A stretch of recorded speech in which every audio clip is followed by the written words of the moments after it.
ไปมันบางทีมันจ่างจะแพะไปเองไม่เหมือนกันนะครับหรือบางทีก็มันออกอากาศมากว้างเป็นสาธารณะเนาะครับมาอุมรณานุสติบางทีมันก็บอกค่อยเปิงเหมือนกันนะครับก็จะอาจารย์ว่าบางทีชีวิตชาวบ้านเนี่ยก็ต้องดีพื้นไปตั้งการตั้งงานอย่างพวกมาโป่งมาวางเนี่ยมันอย่างเดียวไม่พอโลกนี่จากแก้แพะไปมันมันจะแบบดิดพื้นมันแบบใครไปตั้งการตั้งงานโลกแล้วอาจารย์ที่วางได้โลกเพิ่นก็ไปเจริญอะไรครับเอามาตั้งนี้ดีกว่าเอามาตั้งบุญเนาะมาเรื่องความจุ่มชื่นใจม่อนใจอิ่มใจเองครับการที่เขาเอตานเนี่ยถ้าเฮ้ยบริสุทธิ์พุทธผ่องจริงๆบอกคือได้เศร้าหมองใจมันมีอยู่2อย่างกันหรอมีวัตถุทานกับธรรมทานถ้าธรรมทานนี่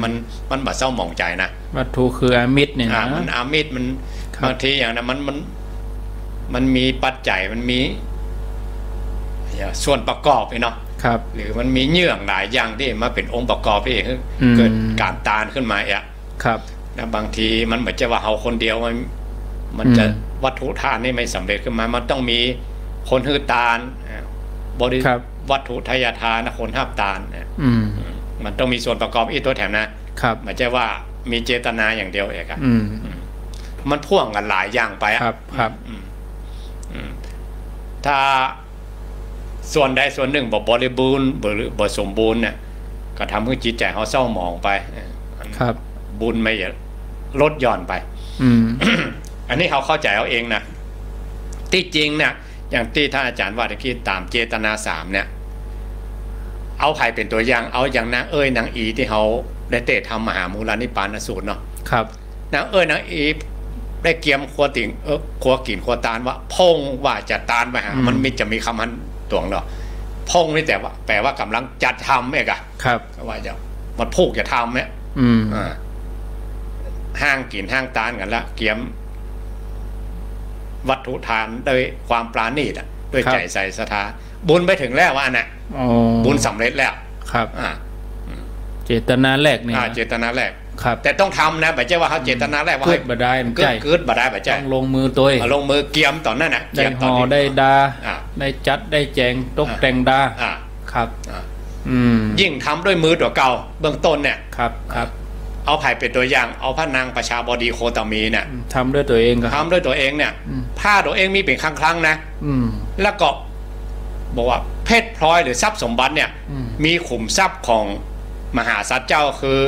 ตอนเจ้าชายสิทธัตถะที่ยังไม่ได้ออกบวชนะครับมีขุมทรัพย์อยู่4มุมเมืองนะกวาง1ขาวุธ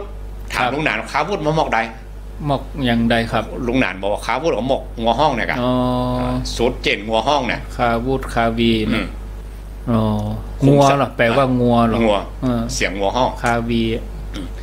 เพราะนั่นจะขุดโคตรสมบัติมาต้องได้ก่อไปเสี่ยงอ่ะเงินค้ำก็เป็นครั้งผ้าก็เป็นครั้งเปิ้ลมาเอาไปตานมาเนี่ยว่ามันเป็นของหลวงตัวเองก็เป็นพระราชินีก็จริงอยู่แต่ว่าบอกเกิดจากเฮือจากใครบอกเกิดจากกำลังกายของตัวเก่าอ่ะไปปลูกฝ้ายคนเดียวว่าน่ะแล้วก็มาปั่นเอามาเป็นเส้นได้มาตอมาย่อมมาตัดมายิบเป็นจีวรเป็นได้ผ้าไตรชุดหนึ่งครับเจตนาเบื้องต้นมันเต็มเปี่ยมไปแล้วนะเริ่มทำได้แต่ปลูกฝ้ายมาเนาะแล้วไปถวายพุทธองค์เนี่ยครับ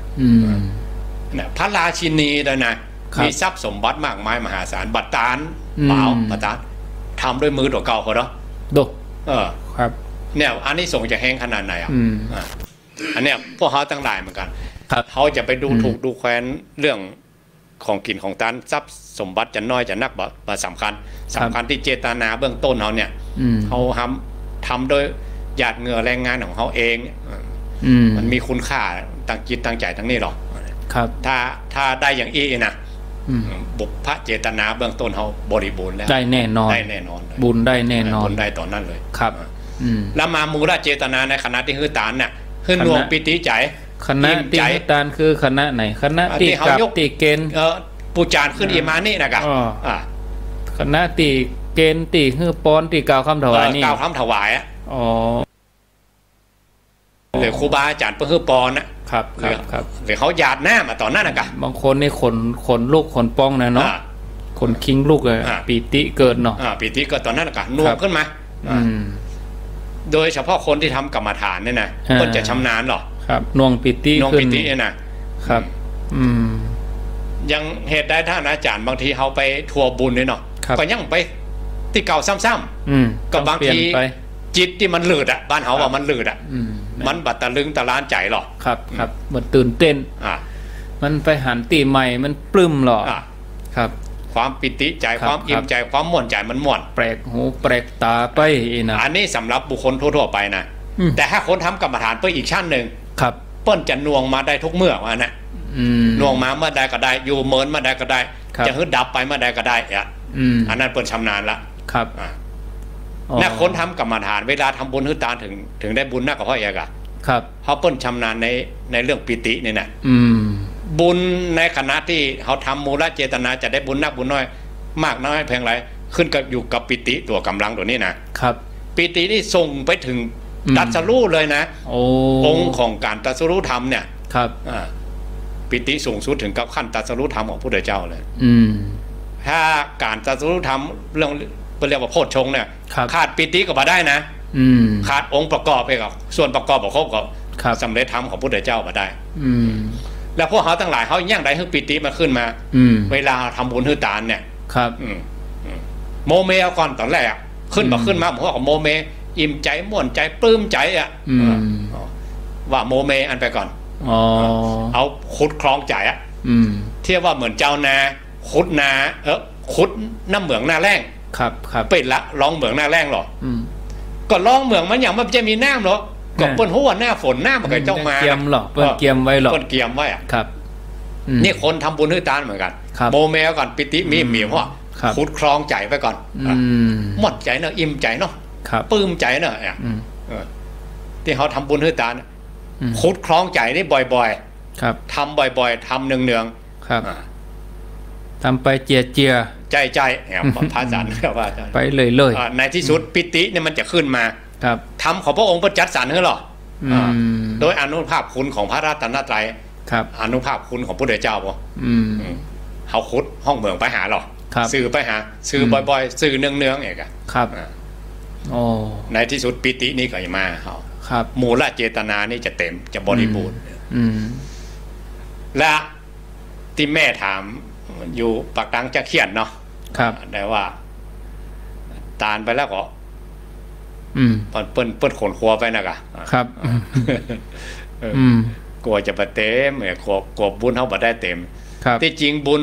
บุพเจตนาเขาก็เต็มไปแล้วมูลเจตนาก็เต็มไปแล้วแต่ตัวสุดท้ายนี่กะตัวอัปละภาคะเจตนาหรือตัวจาคานุสตินี่เขาบ่ได้เขาจะเศร้ามองใจในที่เขาฮือตานไปแล้วคนเปิ้นเอาไปครูบาอาจารย์ไม่ได้กินได้ใจสกรรมอย่างเวลานึกแล้วมันเศร้ามองใจเพราะนั้นจาคานุสติเขาอย่าบ่ได้เจตนาตัวที่3เนี่ยอัปละภาคะเจตนาเขาได้2ตัวแรกใจมันตกตัดข้อ3เนี่ยครับที่จริงถ้าเขาตาเราขาดเลยนะถ้าตัวที่3เนี่ยเขานึกถึงบุญเขาบุญหรอกที่เขาได้ทำรุดออกจากมือเอามาเป็นกรรมฐานเลยนะสูงยิ่งกว่าตาอีกเป็นจาคานุสติหรอนึกถึงการบริจาคตาของเขานึกทุกครั้งก็คัดเกลาใจทุกครั้งนะไม่ใช่เขาติดตาเขาไม่ใช่นะครับไปคือปริยัติไม่คัดกันเนอะบางคนเขาตาว่านึกถึงตาตัวเก่าติดตาไม่ใช่เนอะมันเรื่องตากับเรื่องตาไปนึกถึงผลกินผลตาเขานึกมาคัดเราจิตใจเขาหรอมันม่วนนะครับนึกว่าอย่างอาจารย์ไปปาไปทัวบุญเนาะปาไปปักใต้พ่องไปเมืองจันทร์บางคนยังนึกได้นะโอ้รถเลี้ยวซ้ายเลี้ยวขวาต้นไม้อยู่เกินกลางเนี่ยนึกภาพออกหมดเนาะครับละอ่อนมันซ้ำวัยรุ่นขับรถอ่ะมันคนเข้าตอนแรกจากวัดไปหาตีนดอยเนาะอ้วนเศร้าอ่ะพอขึ้นดอยนะดักปิ้งอ่ะตอนที่อันไปเขาคิดจะกูดนะนั่นก็ครับก็ยังนึกได้อ่ะนึกได้อยู่ครับประทับตาตึงใจกันอยู่ครั้งแรกในชีวิตของเปิ้ลเลยครับโอ้ดีแต่เรือเขาไปป้ากันไปไหว้พระนอนหรอไปเมืองลาวเลยฮะ นึกว่าหันผ้าพระธาตุเมืองลาวกันอยู่ถ้านอนเก้าวัดเนาะนึกทุกครั้งอย่างนี้นะครับก็เป็นจาคะนุสติหรือเป็นอัปปละภาคะเจตนาที่เราได้ทำมาก่อนได้บริจาคมาก่อนได้เสียสละมาก่อนเนี่ยถ้าเจตนา3อย่างนี้ครบนะบุญเต็มเลยม่อนบุญเลยโอ้ดีที่สุดแล้วเขาอย่าไปตัดร้อนผลบุญเขาอย่างทั้งที่มันเป็นอยู่หั่นแล้วเขากึดเอาคนเดียว2อย่างเบื้องต้นเขายังเต็มอิ่มเต็มที่แล้วเนาะสุดท้ายนี่ที่จะบวก1ที่จริงตัวสุดท้ายเนี่ยมันจะได้นักแต่2ตัวแรกก่อนนะครับได้นักเพราะมันบวกไปตลอดนึกทุกครั้งอะขัดเกลาใจทุกครั้งนึกทุกครั้งกับบวก1ทุกครั้งอะแต่เขาไปตัดร้อนบุญดอกเก่าอย่าครับจิตตกไปอย่างเงี้ยอ๋อครับพอเวลาแล้วตอนนี้4:17 นาทีเอาฟังทั้งบ้านบอกลองฟังญาติโยมเนาะแลกเปลี่ยนถ้ามีคำถามเขาก็จะได้ตอบคำถามในเวลาที่เหลืออยู่นี่แถมพอดีเนาะ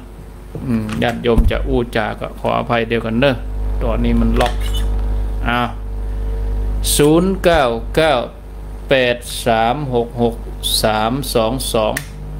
0998366322ญาติโยมจะอู้จะจาก็ขอเจริญปอน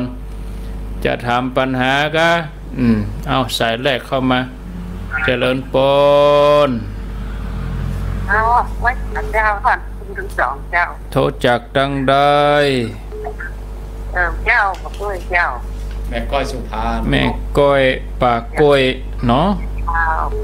เจ้าเจิญได้ฟังข้ามว่าโอ้มันใจดีใจบ้านนะใจดีเป่งไปเลยกะเป่งลึ่งกะ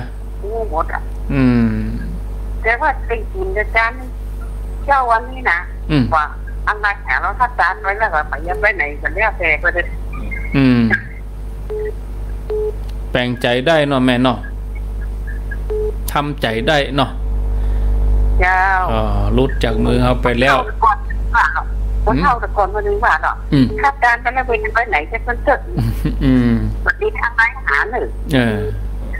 โอ้ดีละอะไรหาจะมาได้อย่างนั้นมึงจะอะไรหากองเขาอย่างเป็นวันนี้ลูกจริงแท้แน่นอนเนาะอนุโมทนาแม่ก้อยปากก้อย0998366322เจริญปอนเจ้ากลับไปสายเจ้าท่านพระครูทั้ง2 องค์เจ้ามเนาะมแม่มาว่าจะได้แม่มาก็ใจดีเจ้าตานไปแล้วก็คือตานไปแล้วเขาก็เกิดว่าเขาตานไปแล้วมันจะไปตรงไหนไปถึงไหนจังมันเตอร์จังมันเป็นยังอีกเขาหยาดน้ำมันก็เรียกกินแล้วเนาะแต่บางครั้งสตางค์หายเจ้าก็ว่ามันถ้าจะเป็นกรรมเก่าเขาจากแล้วเขาถ่ายไปเอาคนนะก็เลยไปยึดติดก็เลยปล่อยบางเหี้ยก็เลยสบายใจอย่าเจ้าดีแล้วกะสาธุเจ้ากำลังใจทุกคนทุกองค์นะเจ้าเจริญปนไปฝากเจ้าจากดังได้อยู่ป่าบงเจ้าป่าบงยังเจ้าเวียงอำเภอฝางเจ้าป่าบงเมืองฝางเนาะเจ้าว่าจะได้ฟังม่วนดีเจ้าม่วนดีเป็นกำลังใจให้เจ้าฟังมาเมินล่ะก็ฟังเมินละเจ้าฟังเมินแล้วดีแล้วก็มีคำถามกะมีเจ้าทำยังสาธุสาต่อไปเจริญปนเจ้าไม่สาเจ้าจากปักตังเช่นเขียนนะเจ้าว่าจะได้อยากให้ถามนะเจ้าอย่างกรณีถ้าเขาม่วนใจวุ่นวายสับสนนี่นะฮะทีนี้คืออันนี้เพื่อนฝากถามคือเปิ้ลบอกเปิ้ลสามารถจะนั่งสมาธิได้เพราะมันตึงแต่งอะไรแต่แกในกรณีนี้เปิ้ลเข้าไปในโบสถ์ถ้าเปิ้ลนั่งเงียบๆนั่งพอหน้าพระประธานหน้าพระเจ้านี่นะเจ้ามันก็จะเกิดความสงบลักษณะนี้เนี่ยมันจะอยู่จิตเปิ้ลจะอยู่ในสภาวะจะได้คล้ายๆมันจะเป็นสมาธิหรือว่าเป็นจะได้เนี่ยนะเจ้าเดี๋ยวเราฟังวิทยุเจ้าคำถามเดียวเนาะ เจ้าคำถามเดียวเจ้าได้ไว้สาเจ้าสาธุสายต่อไปเจริญปนลุดไปเหียเข้ามาแถมใหม่0998366322เจริญปนนมัสการเจ้าโทษจากไหนสารปีเจ้าใครถามว่าเวลาไปใส่ขันแก้วต่างๆนะเจ้าว่าไปเลยแล้วก็แปลงสวยไปนะเจ้าเล่าไปใส่ที่ขันแก้วต่างๆเปิ้นว่าบดีนี่แม่นกว่าเจ้าเอาสวยใส่เขาว่าบดีจะรอฟังนะเจ้ารอฟังคำถามเดียวเนาะโมทนารับสายเจริญปนกราบนมัสการเจ้าท่านพระครูอภิวัฒน์ท่านอาจารย์พระครูสุเมธเจ้าแม่อินทนินสุรีอยู่แม่สุนน้อยเมืองฝางนะเจ้าสุนน้อยอยากจะถามท่านว่าวันนั้นตาลทำหุ้มบรรพบุรุษเขาแล้วก็มันนั้นทำเศรษฐีการว่าแล้วก็เป็นเจ้าภาพทำอันในสังฆทานหรือว่าเตะทำ2คู่อันหนึ่งเอาไปหน้าอันหนึ่งเอาอันเศรษฐีนี่เอาอันหุ้มบรรพบุรุษอะไรอย่างเงี้ย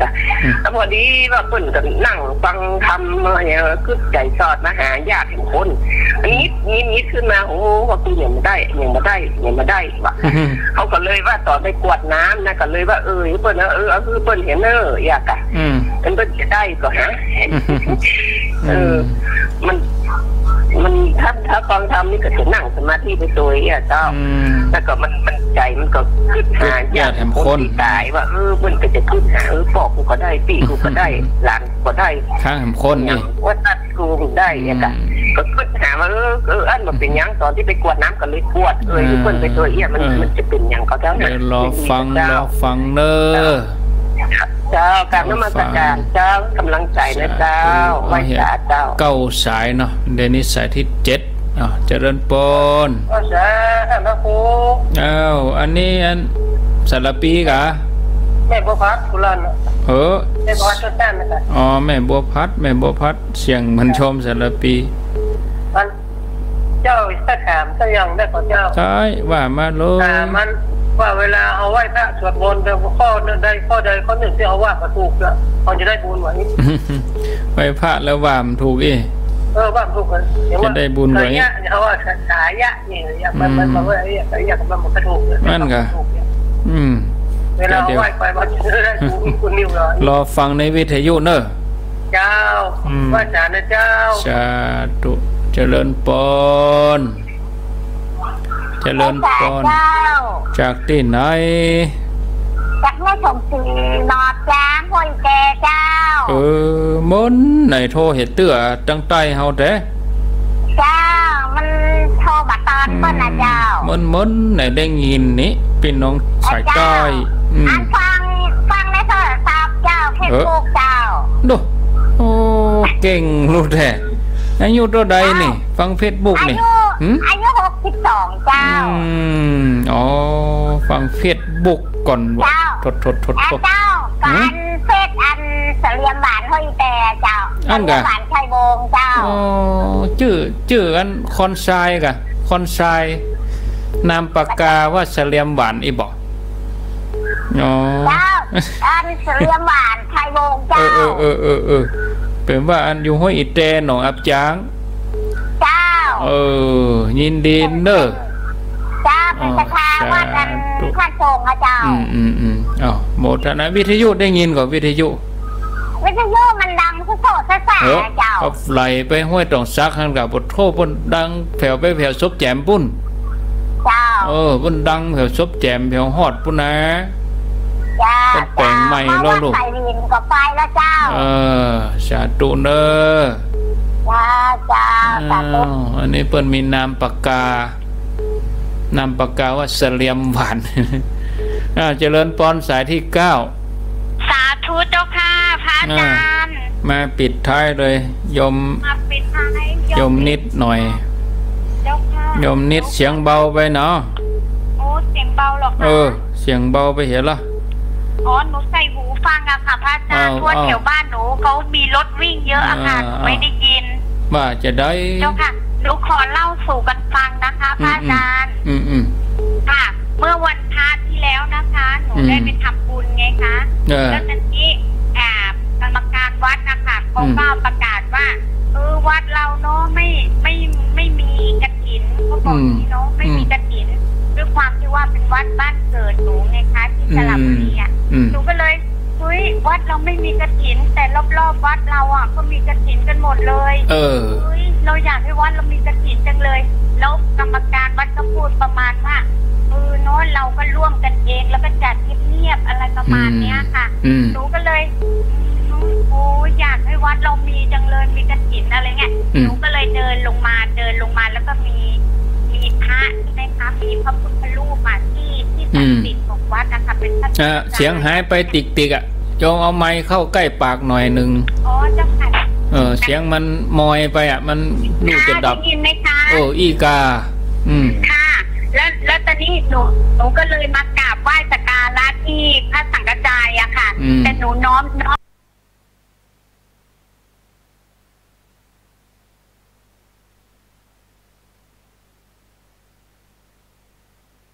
ไปหาที่พระสารีบุตรอะค่ะพระศรีวลีค่ะขอเข้ามาค่ะแล้วหนูก็น้อมว่าขอให้มีเจ้าภาพเนาะมีประธานมาถวายกฐินที่วัดเราดุจปฏิหารไว้เถิดอะไรอย่างเงี้ยค่ะแล้วตอนนี้พอหนูกลับมาบ้านใช่ไหมคะหนูก็บอกต่อกันอย่างเงี้ยว่าวัดเราไม่มีกฐินเนาะอะไรเงี้ยแต่หนูบอกไม่ถึงชั่วโมงเลยอะค่ะป้าอาจารย์หรือว่าชั่วโมงนิดก็ไม่รู้อะแต่มีประธานร่วมอะหมายถึงว่ามีคนเขาร่วมยินดีที่จะเป็นประธานนะคะจำนวนเงินเป็นแสนอย่างเงี้ยแล้วที่หนูเล่าเนี่ยคือว่าหนูจะเล่าถึงความปิติใจอะค่ะอาจารย์ว่าบุญเนาะถึงเราไม่ได้ออกเงินเราเป็นแค่พอเราได้ยินมาเท่านั้นแหละแล้วเรามาบอกกล่าวอะไรเงี้ยแต่พอคือเราได้ประทานจากปากเราอย่างเงี้ยจากปากของเราที่เราบอกกล่าวอะค่ะหนูปิติใจมากๆเลยอะค่ะยังบอกไม่ถูกอะค่ะพระอาจารย์แล้วมันเป็นงานกฐินด้วยอย่างเงี้ยค่ะดีแล้วเราได้เป็นสะพานบุญใช่ค่ะแค่นี้ค่ะพระอาจารย์อนุโมทนาเอาละลาพักช่วงนี้ไว้ตัวอีกก่อน4 โมงเกิงพอดีเนาะปิดโทรศัพท์แล้วเนอะญาติโยมโทรมาก็เอาไว้ชั่วโมงที่2ถ้าโทรชั่วโมงแรกนี่มันตันทวนสายก่อนอันนี้แม่ก้อยป่ากล้วยสุพรรณสายที่2มแม่เมาสายที่3ป่าบงเมืองฝางสายที่4จังเขียนเมืองในเมืองปักตังจังเขียนในเมืองสายที่4ก็สระปีอันนี้เรื่องใส่ขันดอกขันแก้วจังเขียนนี่เรื่องอันไปนั่งสมาธิอย่างใดก็ตึงบัดสงบก็เลยไปนั่งจ้องหน้าพระนั่งนิ่งสายที่แถวที่6นี่แม่สุนน้อยนี่อู้เรื่องการทำสายที่7แม่บัวพัดเมืองฝังเวลาไหว้พระไหว้บ่ถูกนี่จะได้บุญก่อนี่สายที่8แม่สมศรีอันนี้อยู่หนองอับจางห้วยอิแตสายที่9สุทธายมนิดหน่อยก็ขออนุโมทนาสาธุก็รู้สึกว่าโยมเขาฟังก็มีคำถามที่มีส่วนร่วมนักขึ้นเนาะพัฒนากันขึ้นมานักก่อนเขาก็ถามกันเรื่องตานในวัดตานนอกวัดเนี่ยตานขันเข้าวันพุธเนี่ยก็เริ่มที่จะเบาบางไปคำถามเหล่านี้ที่ญาติโยมเขาถามมานี่ก็ถือว่าอยู่ในขั้นการประพฤติปฏิบัติยกกันขึ้นมาแถมน้อยแต่ก็มีหลังไม่มีเวลาออกรายการแล้วจะเตือกะโทรมาท่านพระครูให้ได้ตามเตียนวันนี้ได้ก็ ป้าคำถามอย่างนี้นี่ก็ตอบไปนะแต่มาก็ว่าก็พอปฏิทินนะกะเดือนนี้เดือนหยังเดือน12เจ้าก็พอฮะกะ48 12ก็สุโขพุทธาเนอะเว้นวันศุกร์กับวันพุธ คนอื่นได้ก็ตอบไปนะญาติโยมอาตมามีความรู้ด้านนี้แต่ว่าคนเฒ่าเพิ่นขอเนี่ยใดเพิ่นจดเบอร์ไว้เนาะเพิ่นปักใจต้องถามตนเนี้ยต้องตนเนี้ยตอบเนี่ยเสเตื้อเพิ่นท่องเบอร์โทรไว้น่ะนี่หันเตื้ออันลูกเปิ้นหยังอ่ะเจอกันได้โยมเด้อไม้ตัวนี้มันค้างดีละลูกเปิ้นจักกะเป็นลมบ้าหมูแล้วอาตมาก็อยู่ในรถช่วงนั้นกำลังเดินทางอันนี้เบอร์ท่านพระครูกายใหญ่ประเด็นนี้ลูกเขาเจ้าเป็นลมบ้าหมูเนี่ยยังใหญ่ๆนี่อาตมาก็เดี๋ยวถามปัญหาธรรมะแม่เดี๋ยวตั้งสติดีๆเนอะปากกามีใกล้ท่านก็มีค่ะกระดาษแล้วมีกระดาษเอาจดเอาเขียนที่ฝ่ามือเลยเอาอย่าบอกเลขคือดื้อยังบอกมา1669เขียนไว้1669โทรไปประเด็นนี้เปิ้นก็โทรเป็น1669รถฉุกเฉินมารับไปปลอดภัยไปเลยเนี่ยบางทีนี้นึกมาออกนึกอย่ามาออกนึกเบอร์โทรมาก็ได้เป็นอย่างบริการชุมชนหรอกเนาะ เอาละญาติโยมทั้งหลายอันนี้จังเขียนก่อนเนาะโยมอยู่ปากตังจังเขียนใส่ที่4บางทีก็จิตใจก็บ่ค่อยม่วนเนาะสับสนวุ่นวายบ่ค่อยม่วนสีบ่จื้นก็เลยไปนั่งในศาลาในวิหารนั่งสงบนิ่งๆก็พอหน้าพระประธานแต่บ่ได้รับตานะนั่งเงียบๆอย่างเงี้ยแต่ก็ทำให้ใจวูบลงเด่นลงมาดีขึ้นมาแต่ถ้ารับตานี่ฟุ้งแน่นอนคงอย่านั่งได้เบิ่เมินแต่เวลานั่งพอพระประธานบางทีก็ความรู้สึกโยมก็คือง่ายก็คือไปนั่งทายความรู้สึกนั่งปั๊บตุกเองเนาะนั่งพอองค์พระนั่งปั๊บตุกไปกรณีอย่างนี้นี่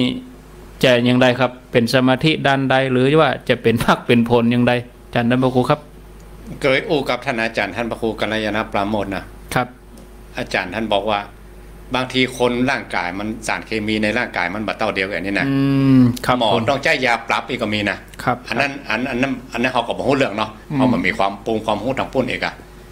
แต่ถ้าหันมาตั้งธรรมเนี่ยถ้าเขาตั้งร่างกายต้องแก้เหมือนกันนะครับแต่ถ้าตั้งธรรมเนี่ยบางคนธรรมะแต่ละคอเนี่ยมันปิ้งเหมือนกันหรอกครับบางคนฟุ้งซ่านเนี่ยอันนี้ส่งกรรมฐานที่ปราบความฟุ้งซ่านโดยตรงคือดูลมหายใจดูกำเดียวมันเงียบลงไปแล้วมันเป็นสิ่งที่ตรงกันข้ามกับความฟุ้งซ่านแต่บางคนเปิ้นแบบปิ้งพอมันเอาบัดลงใจมันฟุ้งซ่านเกินครับก็อาศัยพุทธานุภาพอาราธนากุลแก้ว3ประการเนี่ยครับแม้แต่นางกีสาโคตมีหรือนางปตาจาราได้เป็นบ้าแล้วนะพระองค์บอกว่าจงมีสติมาเถิดนะคนธรรมดาอย่าอู้ได้ว่ะมันมาถึงจิตถึงใจอันนั้นโดยพุทธานุภาพของพุทธเจ้าจี้เข้าไปดึงใจของนางปตาจาราเลยฟื้นสติมาอย่างเก่าเลยอันนี้เหมือนกันบางทีจิตใจเขามันแตกมันฟุ้งซ่านใกล้อย่าเพี้ยนอะไรกันย่างใดมันก็เอาบะลงไปอ้างเอากุลแก้ว3ประการบัพพิษรักเนี่ยอาราธนากุลแก้ว3ประการเพราะพอหน้าพุทธรูปแล้วก็พุทธรูปนี่เป็นองค์พระปฏิมากรหรอกครูบาอาจารย์โบราณนี่เปิ้นทำว่าดีแล้วเขาพอไปใจเขาก็สงบลงเย็นลงบางทีอารมณ์ร้อนเนาะพอหน้าพุทธรูปนี่ครูบาอาจารย์ที่เปิ้นแปลงเนี่ยว่าอย่างดีนะยังความเลื่อมใสก็เกิดหรอกเย็นลงมาก็ใจก็สื่อถึงพระพุทธเจ้าแล้วโอ้ดีครับขอพระพุทธเจ้าเป็นที่จังที่เปิ่งที่ระลึกเขาอย่าประมาณนะคุณแก้ว3ประการเนี่ยอนุภาพยังมีเต็มเปี่ยมเลยครับแผ่อนุภาพมายังเขาก็ใจก็สงบลงมันก็ใจห้อนๆเนี่ยน้ำเดือดโป๊กๆ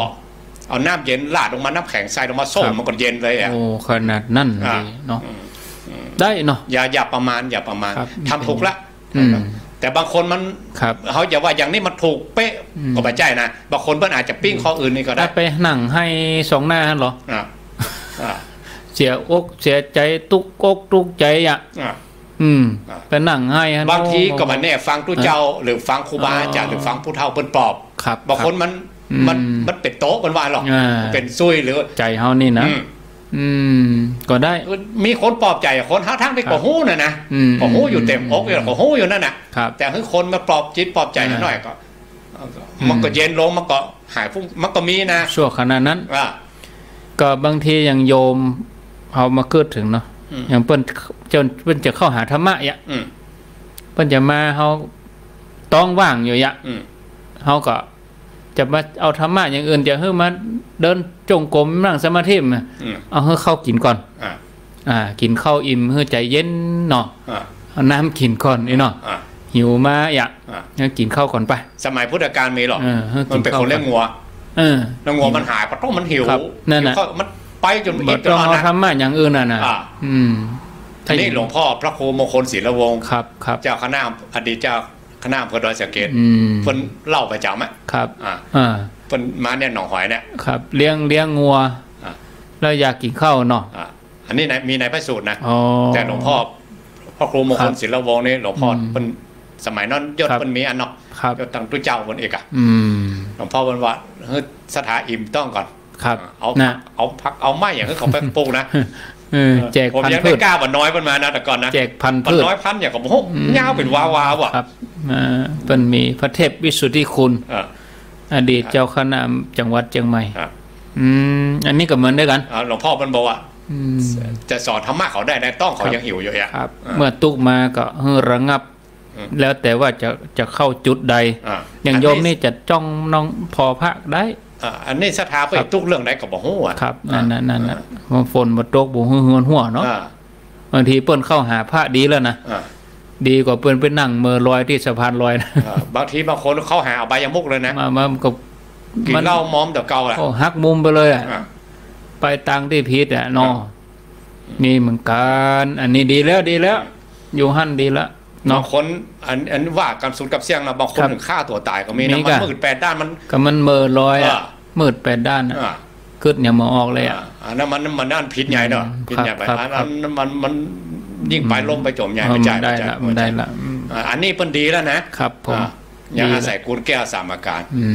อนุโมทนาโดยเนาะอันนี้เรื่องนี้บัจเจผิดจะถูกเนาะบางคนอาจจะถูกแบบนี้แต่เขาไปบอกว่าอย่างนี้ถูกบัจเจนะบางคนเปิ้นปิ้งเหมือนกันเนี่ยครับต่อไปอันนี้สารปีสารปีนี่ถึงเรื่องใส่ขันแก้วทั้ง3ใส่ขันแก้วทั้ง3ว่าอันคนเปิ้นว่าอันเอาสวยไปใส่ขันแก้วทั้ง3เปิ้นว่ามันบ่ดีนะวะเฮาก็ใส่ไปแล้วมันอย่างเงี้ยใหญ่นี่ท่านพระโคเปิ้นมาตักอย่างนี้เรื่องนี้เรื่องประเพณีเนี่ยจะไปขัดกันเนอะแล้วแต่เปิ้นทัด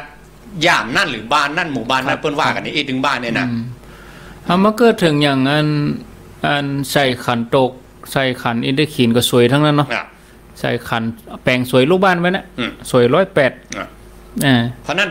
บ้านหมู่บ้านนั่นหรือบ้านที่ไหนเปิ้นว่ากันถ้าเปิ้นว่าบอกว่าจะไปใส่สวยเนี่ยเขาก็จะไม่คัดบ้านคัดเบื้องไปได้อย่างเขาก็เอาดอกไม้เป็นปุ่นเป็นกำเป็นปุ่นบางทีใส่สวยเนี่ยมันกินตี้หรอท่านพระครูถ้าดอกเขาใส่ใบกำมันยอบขมันหรอถ้าเขาสวยเขาใส่มันกินตี้มันต่างคนต่างเอาสวยมันก็ได้กระเต็มแต่ถ้าว่าเอาดอกเป็นอันเป็นปุ่นนี่มันใส่ได้นักดีที่จริงจุดมุ่งหมายเขาระลึกน้อมถึงกุลแก้วสามอาการเพื่อบูชาคุณผู้พุทธเจ้าบนโลกตัวปุ้นหรอตัวปุ้นอันนี้เป็นตัวใหญ่ตัวปุ้นครับแต่อันนี้มันเป็นเรื่องของสังคมเป็นเรื่องของหมู่บ้านเป็นเรื่องวัฒนธรรมประเพณีฮีดคนเฮามันก็แปลกนะแย่งกันขนาดนั้นพ่อกันถึงขนาดนั้นเลยบอกฮีดนี่บัดได้นะใช่บ่ให้บ่ดีเนาะฮีดนะอาจารย์ว่าอย่างฮีดตายก็พ่อแม่ตายบ่เสียดายต้องฮีดมันได้นะเรื่องฮีดนี่มาได้นะต้องอย่างนั้นอ่ะในหมู่บ้านนั่นเนี่ยเตือนหน้าเขาก็เอาบัตรเอาสวยไปละลู่ตัวตามบัตรถ้าไปโคดไปเกียดอย่างนึงเปิดมาตักก็ถือว่าขอบคุณนะมาตักมาบอกเด้อแต่อู้ถึงว่ามาดีคำว่าบดีนี่กามันขำใจเนี่ยมันขำใจตั้งหันมาถึงบดเดียวเนี่ยไม่ได้มาถามท่านพระครูว่ะยังขำใจก็ขำใจได้ผ่านมากี่ฉินบอกโอ้เปิดมาตักแล้วเขาอย่างใหญ่ก็ดีอยู่ก้าท่านพระครูเรื่อง มันจบไปแล้วมันจบเรื่องมันเรียบร้อยไปแล้วอันนี้มันระดับกรรมฐานแล้วหรอกเฮามาศีลหน้านี่มันผูกเอาดอกไปใส่ให้ใหม่ก็ลบกันไปเรียบร้อยกันแต่ถ้าบางหมู่บ้านเปิ้นว่าใส่สวยเขาทำด้วยความปราณีตถ้าเปิ้นหมู่บ้านนั้นเปิ้นว่าดีหรอก็นั่นน่ะก็มันเหมือนกันนะมันเหมือนกันนะแต่ละบ้านมันเหมือนกันนะยังออกวิทยุมันไปค่อยบ้านค่อยเมืองครับอยู่บ้านใดเอาไฟบ้านนั้นเนี่ยถูกต้องกันตัวนี้นะต่อไปอันนี้แม่ศูนย์เมืองฝางบนถามเรื่องการทำนะก็ตานไปเวลาตานตัวเจ้าพระสงฆ์เพื่อก็เตดไปก็โอ้เขาก็ได้ตานให้คนนั้นคนนี้เนาะไล่เลี้ยงไปเอาเข้าลืมไปคนวะใหญ่ๆนี่ลืมไปคนจะนิมนต์พระเตดใหม่ก็พระก็ได้จะเจ็บคอแต่โยมเพิ่นว่าผมเสริมมาได้เสริมให้โยมทีนี้ก็เลยว่าตอนประหยัดน้ำเขาจะนึกถึงเปิ้นนี่คนที่เขาลืมนี่เพิ่นจะได้วะท่านพระครูเอาเรื่องนี้ต่างกรรมต่างวาระตอนที่ครูบาอาจารย์เปิ้นเตะเขาตั้งใจฟังตอนนั้นเอาเนอะขณะนั้นนะอย่าไปฟุ้งซ่านเรื่องอื่นมันกึดถึงหน้าเนี่ยนี่อันนั้นแสดงว่าใจฟุ้งซ่านนะกึดถึงหน้ามันแปลว่าทำติดตัวเจ้าเต็ดบ่ฮู้เรื่องละเขาบั่นน้อมเขาบั่นลิงรู้ด้วยทำเมานึกถึงหน้าเห็นแล้วมันนึกถึงดีนะแต่บัดดีต่อนั่นใจเตือนมันถูกกาลเวลาต้องไปนึกตอนหยาดน้ำปุณกาหยาดน้ำใหม่ตาเขาอย่าห้ามขึ้นฟ้าลงดินเนี่ยเขาว่าไปตอนหยาดถาปุณนะแต่ตอนฟังธรรมคือต้องจอที่ทำกับจอที่ทำฮะแล้วถามว่าเปตพีเปิ้นกล่าวด้วยเรื่องอะไรอย่างแปลว่าอีป่อตายวันนั้นอีแม่ตายเดือนนี้ไปเห็นเนาะอีป่อตายตั้งแต่อายุตัวอันอีแม่ตายอยู่เดียวเอามาได้สาระธรรมสักกรรมมึงพูดเรื่องพระเจ้าพิมพิสารสักกรรมฟังธรรมนี่เอาสาระก็มีเนาะเอาบุญแบบฝนแสนหาเนี่ยก็มีหรอกก็เอาเก้าใบไปใบกับพ่อตุนี่มันแบบบุญหรอกถ้าเอาเมินเอาเก้าใบไปใบกับพ่ออย่างนี้ก็มีสารพัดอย่างละ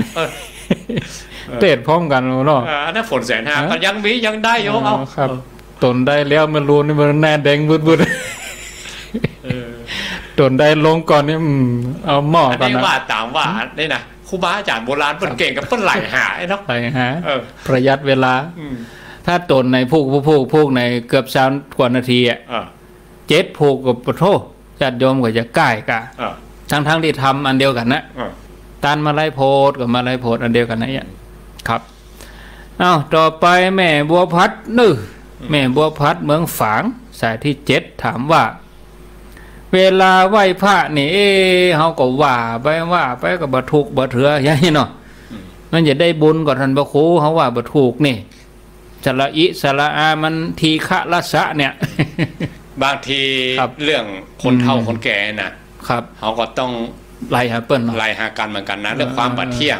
เรื่องสัญญาเรื่องสติปัญญานี่มันเสื่อมไปแล้วครับอย่างเหมือนละเอกละออนเป๊ะมีเนาะเป๊ะได้นี่สมบูรณ์เรียกว่าบ่เฮ้ยอัคระวิบากนี่มันมาได้ก็ชอช้างนี่มันได้ก็ฝ่ายรักฝ่ายมันเวิ้ง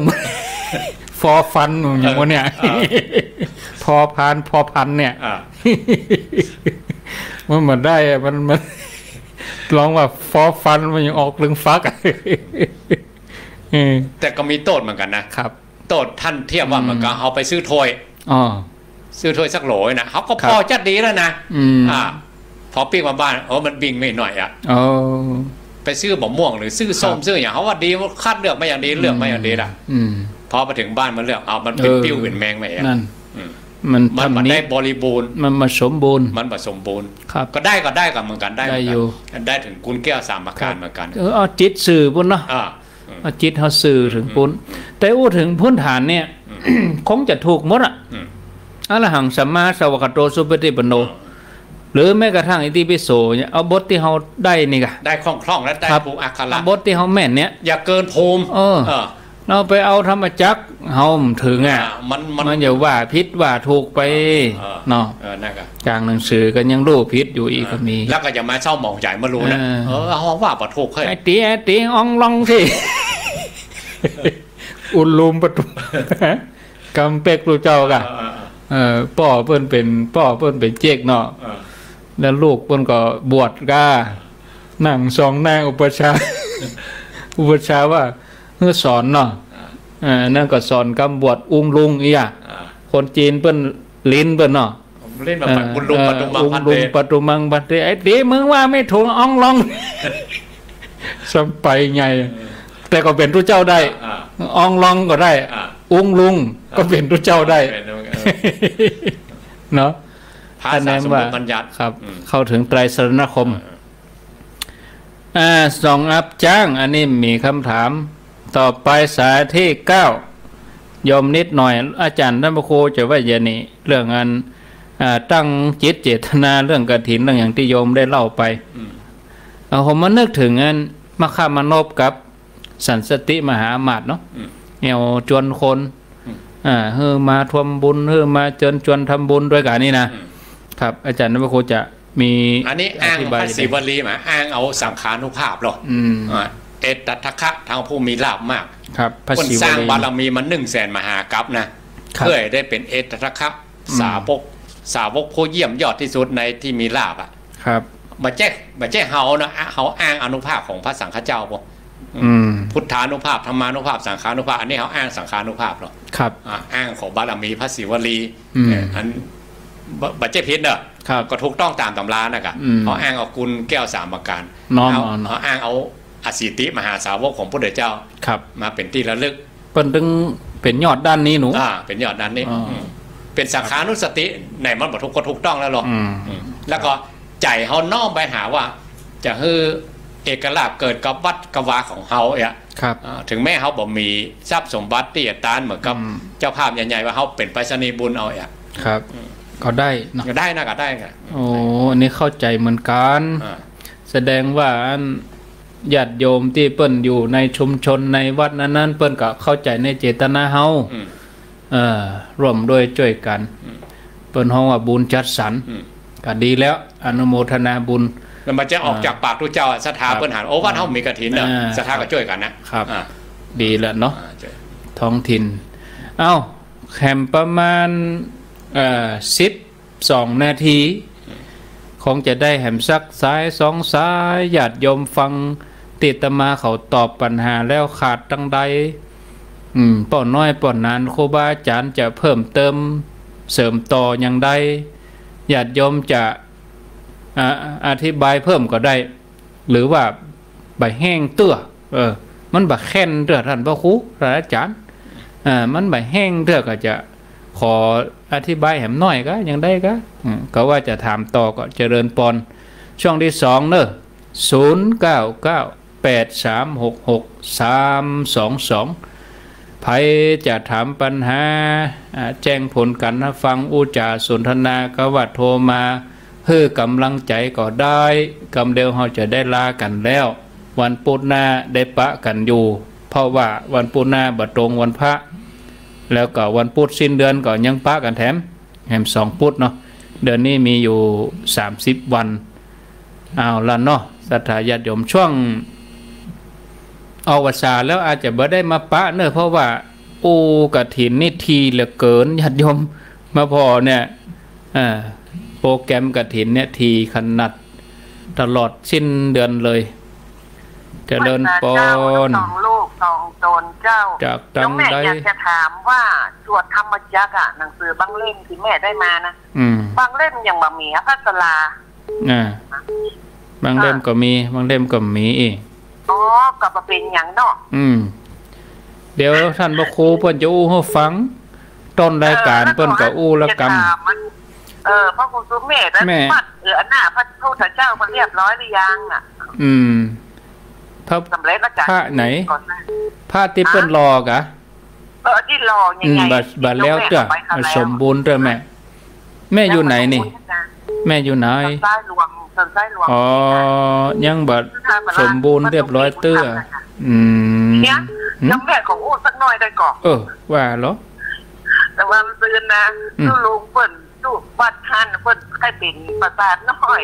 แล้วพอทีพ่ออุ้ยเปิ้นตายหลานเปิ้นเป็นพ่อหลวงเปิ้นรวดมากูคืนนักเรื่องสุดท้ายน่ะเปิ้นเดี๋ยวตู้ที่อื่นมันรวดเปิ้นกับลูกจะรวดเอา2 กันนะว่าปวดหัวขนาด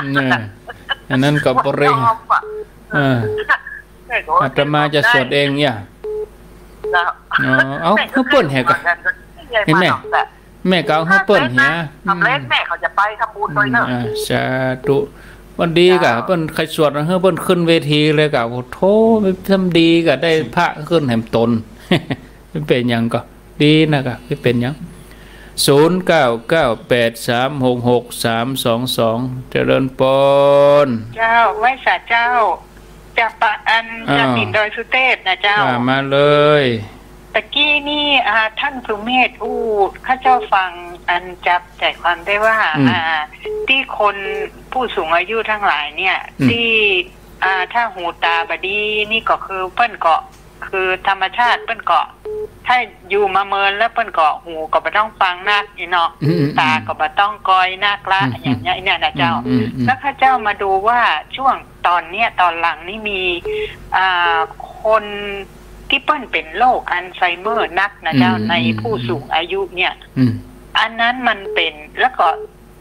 อยากให้รู้ว่าเปิ้นเนี่ยเปิ้นจะขึ้นอย่างพ้องนี่ถ้าเกิดว่าเวลาเปิ้นถ้าใกล้เวลาที่เปิ้นจะเปิ้นฮ้องว่าอย่างจับจิตไปเจ้าอันนั้นเอาถ้าเฮาบอกเปิ้นนี้เปิ้นจะหูก่อหรือว่าเปิ้นจะขึ้นอย่างจะใดเนี่ยเจ้าอยากใครหอให้ท่านช่วยอธิบายให้กันนะเจ้าเพราะว่าเดี๋ยวนี้คนเป็นกันนักเลยเจ้าคนเฒ่าคนแก่นะเจ้าคนเฒ่าคนแก่ก็ลืมกินข้าวแล้วก็ว่าบ่ได้กินเจ้าลูกหลานก็เดือดร้อนเนี่ยฮะกล้ากินนี้เปิ้นก็ว่าบ่ได้กินอย่าเนาะยากะหยังกะเนาะเจ้าถามบ่อยๆพ่องอย่าเนาะเจ้าอยากให้ขอท่านอาจารย์สุเมธช่วยกู้ให้กับนะเจ้า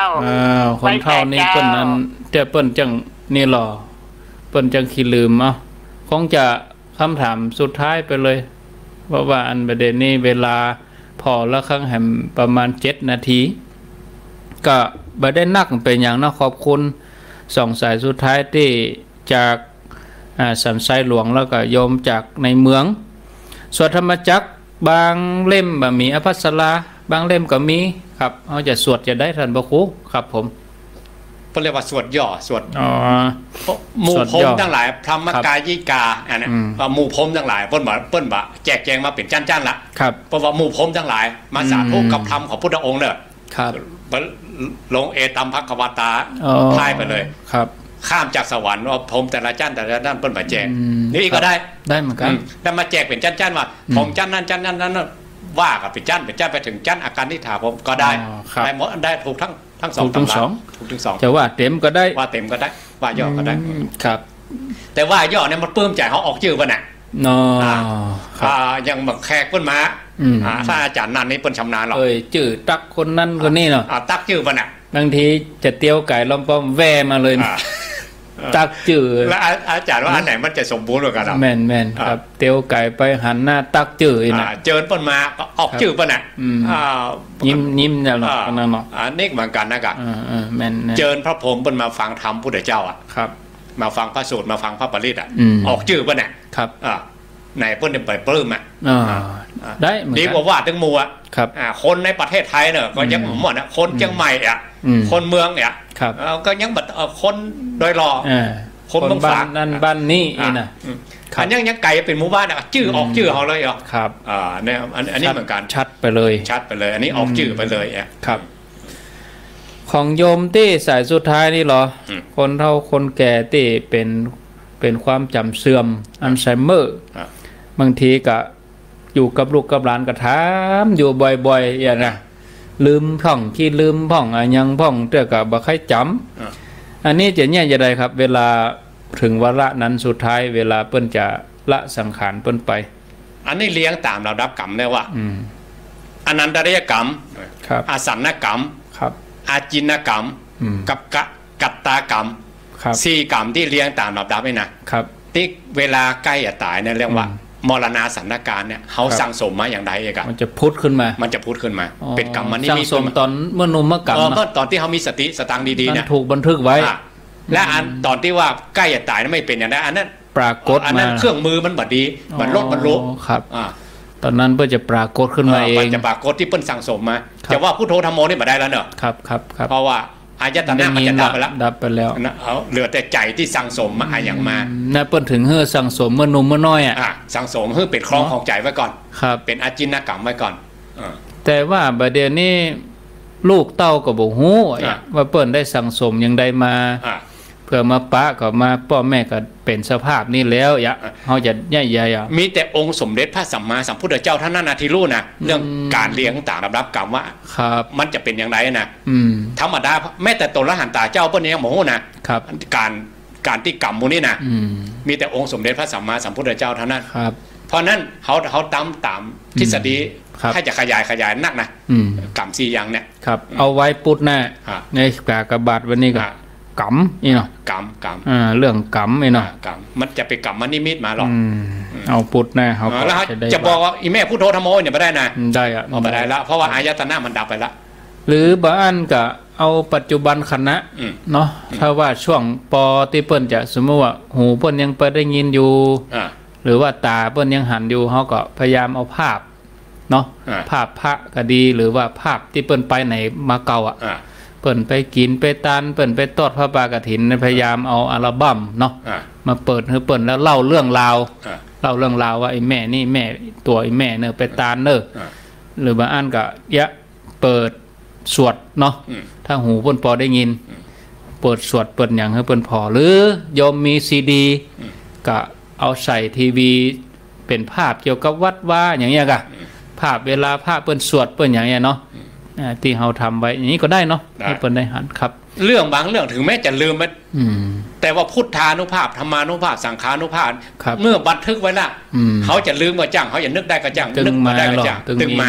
งมีอยู่หั่นละพอเขาได้ทำไว้แล้วหรอแม้กระทั่งเขาตายไปแล้วมันเปิ้นยังค้นมาได้เนาะแล้วใครไปค้นหันผู้ใดเจ้าหันนะครับเพราะนั้นเขาอย่าทำกรรมดีกรรมชั่วอะไรเขาบอกว่าเขาลืมเขานึกมาได้เวลาผู้ใดเจ้าบางเกิดขึ้นในโลกแล้วเขาได้ตัวเปิ้นไปก็หันคะแนนเขาทำกรรมดีไว้ก่อนพระองค์มีข่ายพยานพระองค์มีตาทิพย์หรอเข้าข่ายแน่นอนเข้าข่ายแน่นอนเพราะเขาทำเหตุไว้แล้วมั่นใจไว้เลยมั่นใจเลยก็ครับหมดเวลาครับมั่นใจแล้วครับว่าหมดเวลามั่นใจว่าหมดเวลาครับนิมนต์ครับโลจำเป็นได้เป่านกหวีดแล้วเนาะครับหมดเวลาระฆังดังเก่งนิมนต์ครับขออ้างกับคุณแก้วสามการเนาะพุทธานุภาพธรรมานุภาพสังขานุตนังคุณแก้วสามการ